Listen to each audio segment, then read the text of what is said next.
दोस्तों, क्या आपके साथ कभी हुआ है कहीं भीड़ में खड़े हैं आप और अचानक ही आपकी आंखें किसी को ढूंढने लगे। आपको पता ही नहीं कि आप किसे ढूंढ रहे हैं और आपके मन में एक अजीब सी बेचैनी है, एक खालीपन है। मेडिकल साइंस इसे एंजाइटी कहती है। आज मैं आपको अपने एक पुराने क्लाइंट के बारे में बताने वाला हूँ। चलिए इस क्लाइंट का नाम अनन्या रखते हैं। अनन्या की जिंदगी बहुत ही अच्छी थी, बहुत अच्छी लाइफ जी रही थी वो। लेकिन अनन्या को एक बहुत ही अजीब सा डर लगता था। उसे रेलवे स्टेशन से डर लगता था, उसे दिल्ली मेट्रो से डर लगता था। ट्रेन के इंजन का जब हूटर बजता है, कोई सीटी बजती है, तो ये आवाज सुनकर मानो जैसे उसका दम घुटने लगता है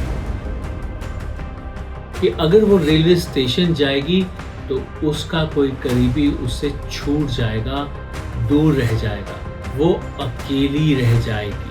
अचानक से अनन्या का शरीर कांपने लगता है। कमरे में एसी चलने के बावजूद उसके माथे पर पसीना होता है। उसने बहुत ही डरी हुई आवाज में कहा,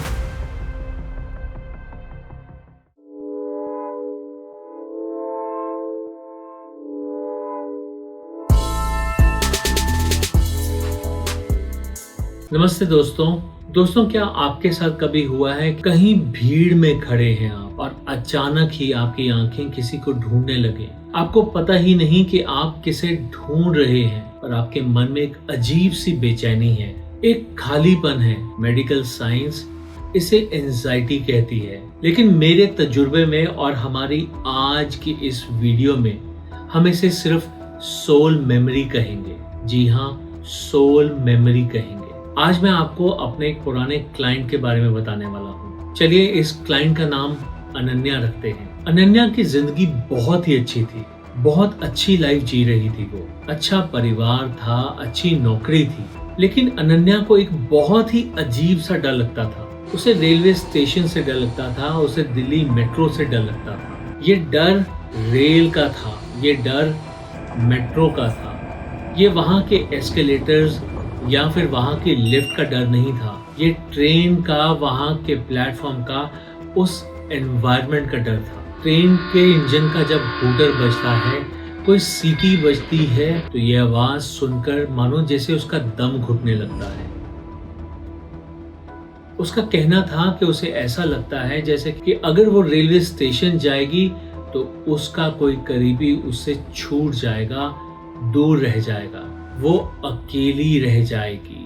इतनी एंजाइटी के बावजूद, ऐसे सवाल और ऐसे डर के बावजूद वो अपने इस सेशन के लिए तैयार थी। जब हम उसे उसकी पास्ट लाइफ में लेके जाते हैं, यानी कि उसका पास्ट लाइफ रिग्रेशन सेशन शुरू करते हैं, तो हम किसी ऐसी जगह पे नहीं पहुंचते जैसे कि कोई डरावनी जगह हो। हम पहुंचते हैं सन 1947 में।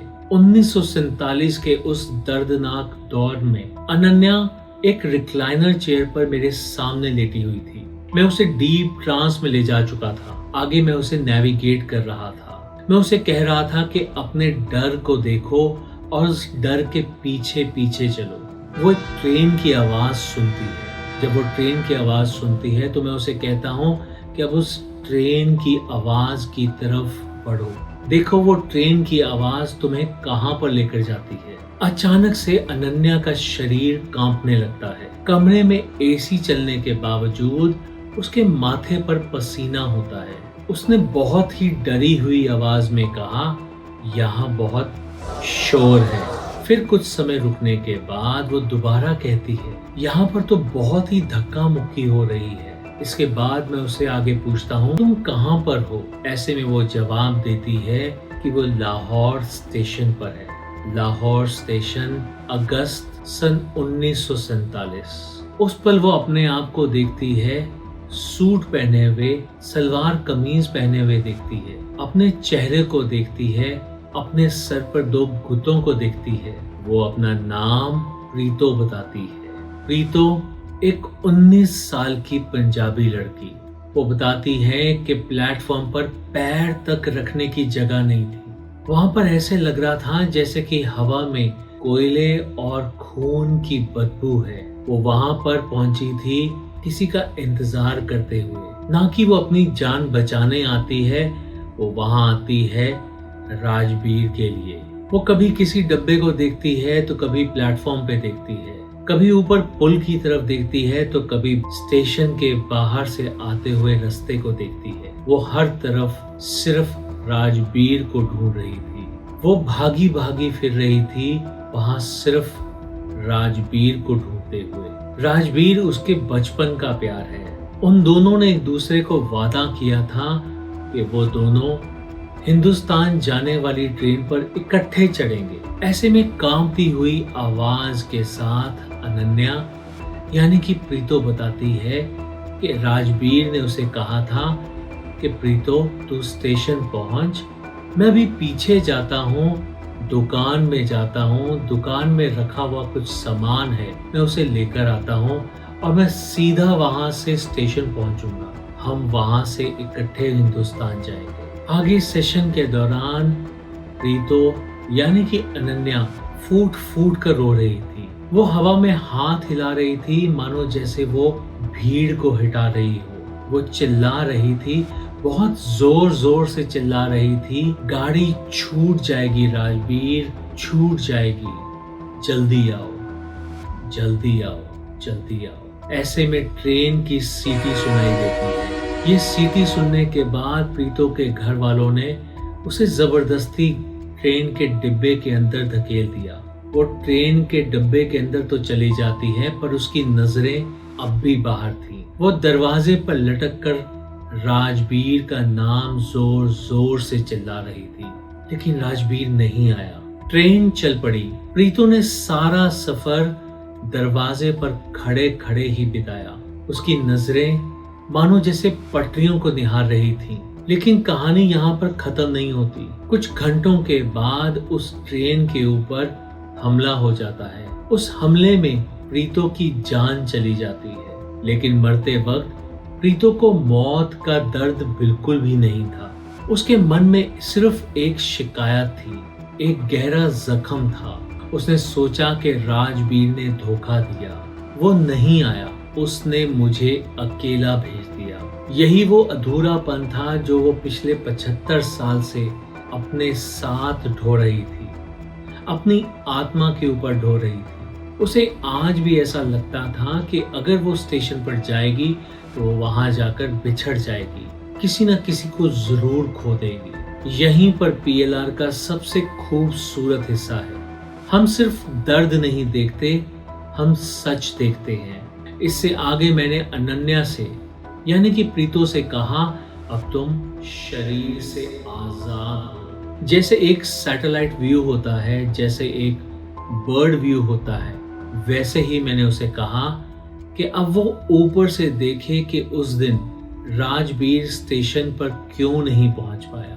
वो देखे उन परिस्थितियों को और समझे कि राजबीर ने सच में उसे धोखा दिया या फिर सच कुछ और था जो शायद उस समय की पाबंदी की वजह से वो नहीं देख पाई। इसके बाद अनन्या यानी कि प्रीतो अब ऊपर आसमान से देखती है। वो देखती है कि राजबीर भाग रहा था। राजबीर को भागते हुए देखते हुए उसका रोना जैसे थम सा जाता है। वो देखती है कि जब राजबीर भाग रहा था तो उसके हाथ में एक गठरी सी थी। वो गठरी को अपने हाथ में दबाए हुए स्टेशन की ओर भागा चला रहा था। वो स्टेशन के गेट तक पहुंच गया था, लेकिन भीड़ में दंगाइयों ने उसे घेर लिया था। प्रीतो की ट्रेन चलने से तकरीबन 5 मिनट पहले राजबीर ने अपनी आखिरी सांस ली थी। जब वो गिर गया था, जब उसके प्राण निकल गए थे, उसके हाथ से वो गठरी छूट गई थी। उस गठरी में और कुछ नहीं बल्कि कुछ जेवर और कपड़े थे जो कि वो प्रीतो के लिए ही लेकर आ रहा था। उस समय अनन्या यानी कि प्रीतो ये भी देखती है कि राजबीर ने अपनी जो आखिरी सांस ली थी वो भी उसका नाम पुकारते हुए ली थी। राजबीर ने उसे धोखा नहीं दिया था, वो मजबूर था। जैसे ही अनन्या ने यानी कि प्रीतो ने ये देखा तो वो जोर जोर से फूट फूट कर रोने लगी। लेकिन ये रोना उसके डर का रोना नहीं था, ये तो एक राहत यानी कि रिलीफ का रोना था। वो बोझ जो उसने पिछले 75 सालों से अपने दिल पर उठा रखा था कि वो मुझे छोड़ गया था, वो पिघल गया था। इस सेशन के बाद जब अनन्या उठती है तो उसकी आंखों में एक अलग ही चमक थी। उसकी आंखों में एक अलग सा आत्मविश्वास था। जाने से पहले उसने मुझे कहा कि सर, अब मुझे राजवीर पर कोई गुस्सा नहीं है, मुझे तो बस उसकी याद आ रही है। ये सुनने के बाद और उसका सेशन देखने के बाद मैंने उसे बस एक ही बात बोली कि बेटा, आत्माएं कभी बिछड़ती नहीं हैं, वो तो बस चोला बदलती हैं, वो तो बस शरीर बदलती हैं और वो भेष बदलकर सामने फिर से जरूर आती है। और अब मैं आपको बताने वाला हूँ एक बहुत बड़ा चमत्कार। तकरीबन उस सेशन के 5 से 6 महीने के बाद हमारे ऑफिस में कॉल आता है, उसी काउंसलर के पास कॉल आता है जिसने उस बच्ची की रजिस्ट्रेशन ली थी। वो जिद करती है कि उसे सिर्फ 2 मिनट के लिए मुझसे बात करनी है। जब वो फोन आता है और मैं उससे बात करता हूँ तो मालूम पड़ता है कि ये फोन अनन्या का था। वो रेलवे स्टेशन पे खड़ी थी, वो भी अकेली, और उसे कोई डर नहीं लग रहा था। उसने मुझे बताया कि उसकी जिंदगी में एक लड़का आ चुका है जिसका नाम रोहन है। उसने मुझे बताया कि जब वो पहली बार रोहन से मिली तो रोहन ने उसे वही बात बोली जो राजवीर उसे कई बार कहता था। राजवीर उसे कहा करता था कि कुछ मुश्किल नहीं है, मैं हूं ना तेरे साथ। यही सेम वर्ड्स रोहन ने भी उससे कहे कि कुछ टेंशन नहीं है, मैं हूं ना तेरे साथ।